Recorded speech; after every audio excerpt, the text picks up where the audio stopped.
Joining us now is the one and only Sunil Gavaskar. Appreciate your joining us, Mr. Gavaskar. No surprise, India versus Australia. One team wins 10 in a row, the other 8 on the bounce. The best two teams qualifying for the final in your view, sir? You could say that, yes, definitely. Because both the teams, India in particular, were absolutely superb in the group stage, where they won all their 9 matches, and then they won the semi-final in style as well. And Australia, which stumbled at the start, they lost to India in their first match, but then they came back strongly to win some games from pretty impossible situations. So the best two teams in the finals for sure, no question about it.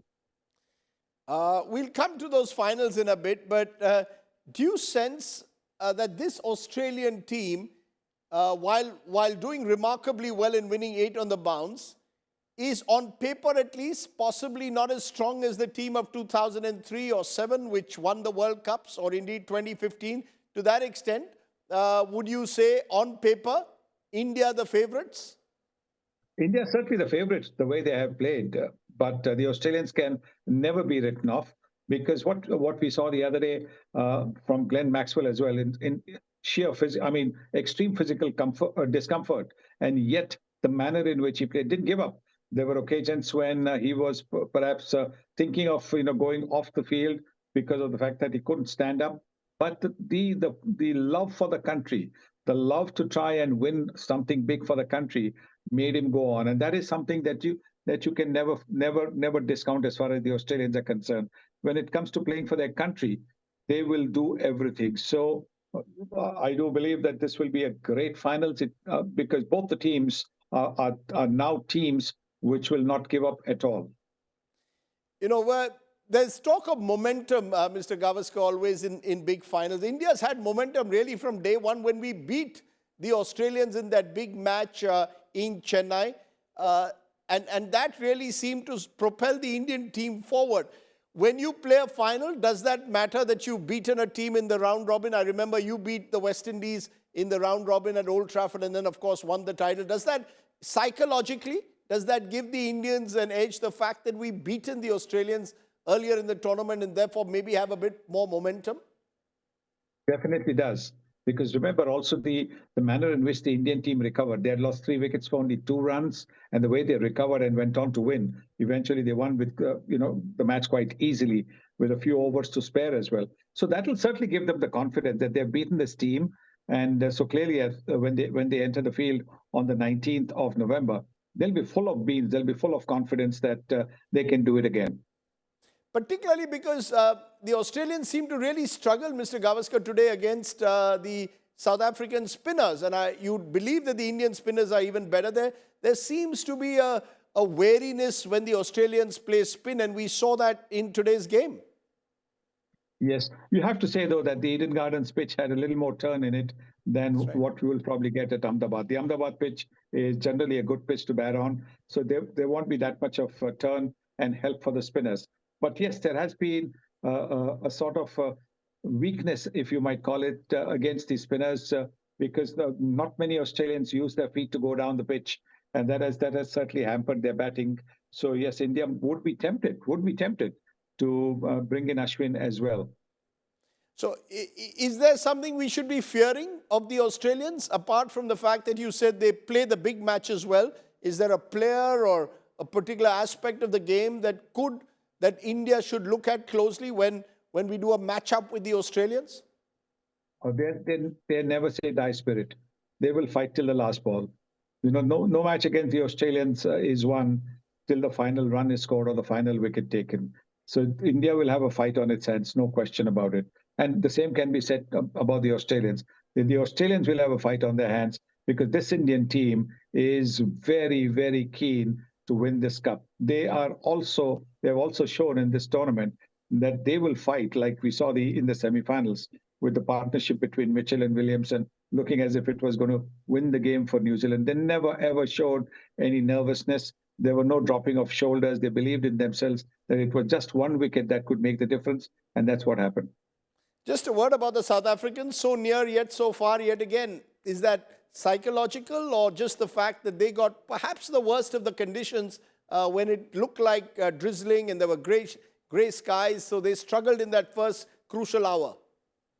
Well, I think then they made a mistake. If there was a bit of drizzle and if there was a bit of overcast conditions, they should have, with their four-man pace attack, they should have taken the fielding option. That they didn't tells you that maybe they were those so stuck into believing that no, they have to bat first. Sometimes, when teams start to believe that is their only strength, then that can also become their weakness, as we saw, because the Australian new ball bowlers use the conditions brilliantly. Mr. Gavaskar, we as that package said, focus on the superstars. But I want to look at do the actual matchups. Let's first look, as I said earlier, about the fact that Australia was defeated by India in that first game. Are you convinced that that should make it a little easier for India, that the Australians this time know that this is not an Indian team you can roll over? Far from it. Yes, I mean, if you go back to 2003 as well, Australia beat India in the opening game. This time around, India beat Australia in the opening game. And Australia then went on to win the championship, very confident of having beaten the Indians in the league games. India have done that as well. So India will be confident. I'm not saying that that guarantees that India will go on to win. But when you've beaten a team that you're going to face in the finals in an earlier round, then certainly your confidence level is that much higher. You know that, and particularly the way the Indian team showed recovery, the way the Indian team bowled as well. There were some partnerships there, but they never gave up. So I think this is a different Indian team with a different mindset. And that's why the Australians will know that they'll have a fight on their hands.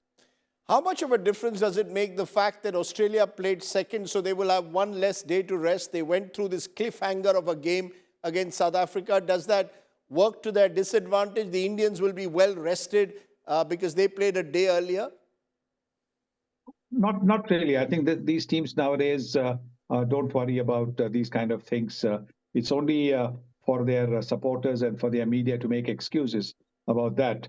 Because, quite clearly, if whoever, the Australians or the South Africans who were playing the second semi-final, if they did want to have that extra day of rest, then they should have either finished first in the group. They didn't finish first in the group, so that's why they had to play the second semi-final. And this was decided long before the first ball of the tournament was bowled. I want to turn to the pitch. There's so much of talk about the pitches and are they favoring the Indian players, but Ahmedabad itself, we've had some high-scoring matches there, the first one between England and New Zealand, but by and large, is it a sub-300 pitch, unlike the Wankhede, where even 350 is chaseable? Well, I think firstly, you have to remember that the Ahmedabad, the boundaries are a lot longer, a lot bigger than the ones in Mumbai. So that makes a difference. We saw lots of sixes being hit at the Wankhede Stadium. You probably won't see that many sixes being hit in the finals, which will obviously mean that the number of runs scored will be a little bit lesser. You might not get 397. You could still get 330 or thereabouts. And that'll be a good fighting total because of the length of the boundaries. In 1983, you won batting first, and the West Indians faltered chasing. And since then, there's a belief that runs on the board make a difference. I know we don't know the exact weather conditions and the wicket in Ahmedabad, but just speaking 3 days ahead of the game, would you bat first if you win the toss in a big World Cup final? Definitely. You want to put the scoreboard pressure on the team that is chasing. So sometimes, you're defending maybe like we did against the England team, you're defending only 229. But it's the scoreboard pressure. If you take the early wickets, suddenly the 229 looks maybe 259. So 20, 30 runs are added if you take early wickets, particularly in the power play, first power play of 10 overs. So bat first would be the way to go. Unless, as you said, that there's possibility of rain, but rain in November 19 in Ahmedabad is lot less likely. 3 players from the Australian team that we should be wary of. Are there, if you had to choose 1, 2, 3 that the Indian players should be looking at closely, are there individuals that we should look at? Yes, Travis said at the start of the innings, because he's batting quite superbly. He's fresh because he's joined the team after maybe 2 or 3 weeks into the tournament. So he's a lot fresher as far as energy levels are concerned. He's pretty handy with the ball as well, as he showed in the semi-finals against South Africa, taking 2 wickets in an over. And so in the batting aspect, I think you'll have to look at getting him dismissed very, very quickly. David Warner, with his experience, is always there. But I do believe that Josh Hazelwood with the ball is the one that you'll have to watch out for, because his nagging line and length is what might not make it easy for Rohit Sharma to get after his bowling like he has against the other or new ball bowlers in the tournament so far.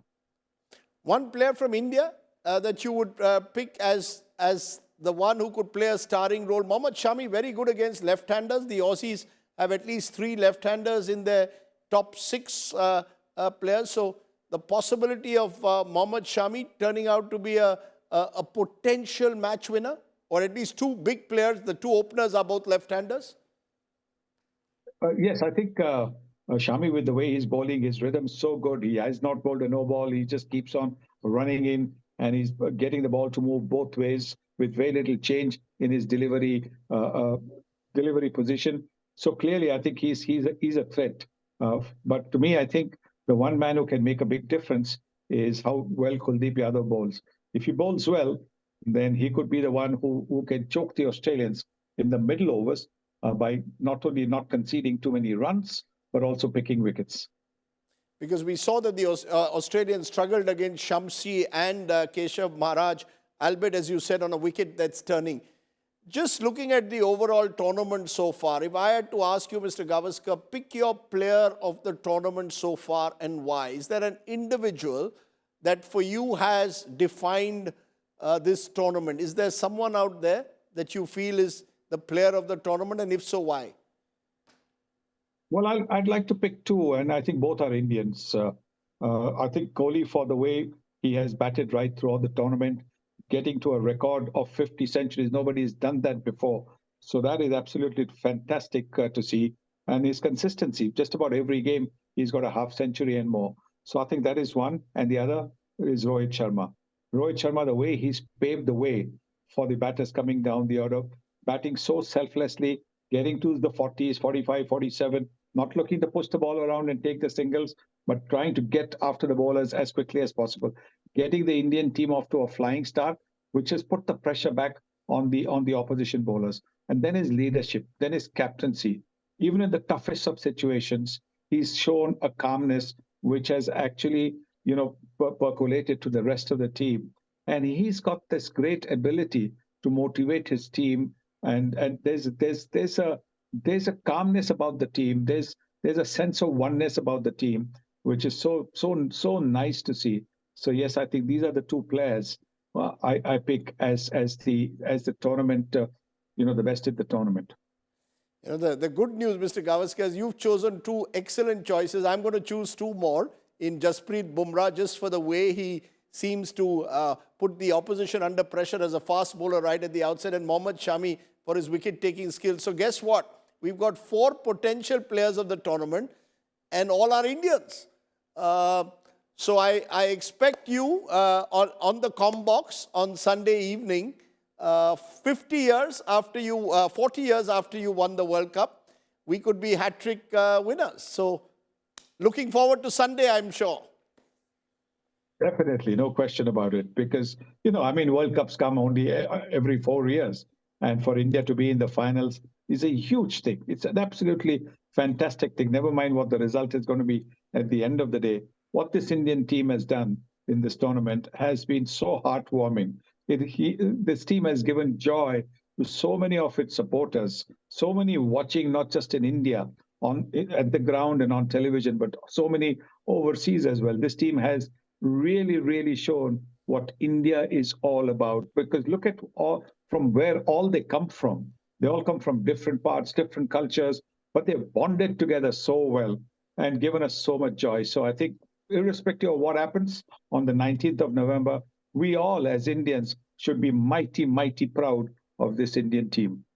Have you chosen the color of your jacket, Mr. Gavaskar? It's already trending. Yeah, your blue was trending yesterday. What have you chosen as your jacket color for Sunday? Well, that's what we've got to wear. That's the uniform for the ICC commentators. So we'll have to wear that only. Okay, good. We'll see you in blue again, and hopefully the men in blue will triumph. Always a pleasure talking to you, Sunil Gavaskar. I keep saying it's the torch that you and others of your generation lit, which is being taken forward by this generation, and may it always remain that way. The baton of cricket. All set now for Sunday. It's India versus Australia. And as you heard there in Kolkata, it's time for the revenge of 2003, 20 saal baad. Keep watching India Today. Thanks for watching. Namaskar.